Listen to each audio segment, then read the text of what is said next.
then goes on to tell me something that changed my life forever. She asked me, "Were you born in this country?" And I was immediately offended.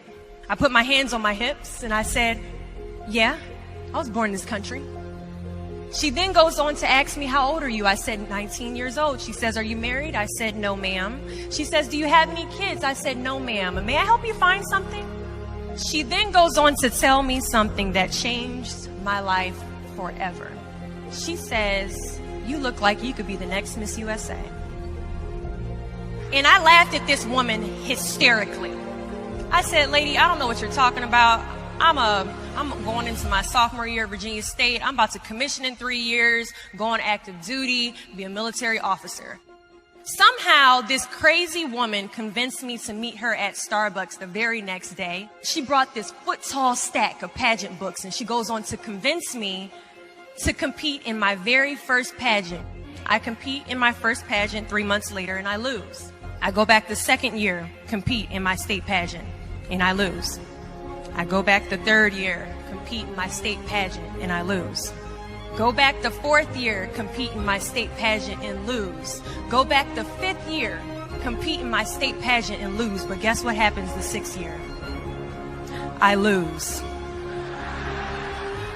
I called her on the phone 6 years after our Target conversation, and I said, "You told me I could be the next Miss USA." And she says, "Deshauna, keep trying, keep trying, keep trying." In June of 2015, this amazing, kind of cuckoo woman passes away from leukemia. In December 2015, I win Miss District of Columbia, USA. In June 2016, I'm crowned the first soldier to win Miss USA. And last January in Manila, Philippines, I walked the Miss Universe stage and placed top 9 amongst 86 countries.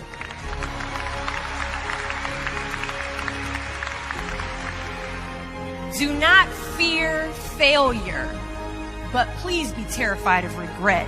When you walk out this door into the real world, you will receive a lot of shut doors, a lot of turned down applications. You will hear way more no's than you hear yeses.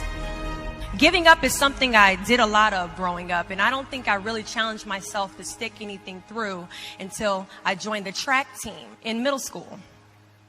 I remember having to ask my mom after tryouts and making it to the team for my very first pair of track shoes. Now, at the time, she walks into our house and she has a bag that has a nice Nike check sign on it. So I get excited because I wasn't getting new shoes very often. I go to take the shoe box out the bag and I notice that it says a size 9 on it. Mind you, in the 7th grade, I was a size 5. I open the box and I slide my feet into the shoe and I look at my mother and I said, "These shoes are too big." She says, "I know, I did that on purpose." I was like, "Why would you buy shoes that are too big on purpose, Mom?" And she says, "Because I know that you're going to grow into them." Coach has us line up on the starting line and he wants us to run a lap around the track. As we go to take off, I immediately fall to the ground, twist my ankle because the shoes are entirely too big. See, I couldn't run at the speed that I wanted to because I didn't fit the shoes I was wearing at the time.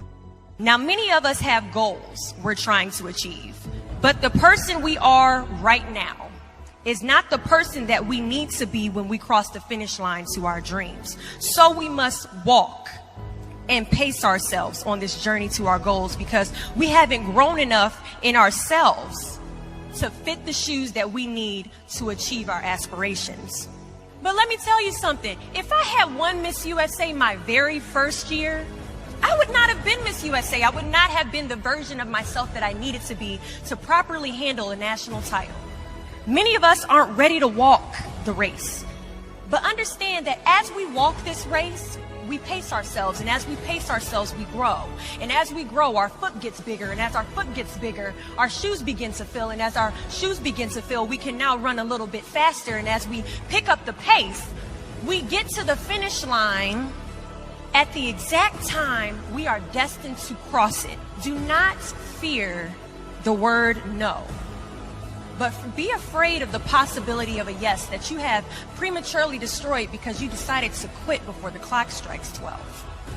There are a lot of questions that is going to keep you up at night, but I guarantee there isn't one question that will keep you up longer at night than the question, what if I didn't give up?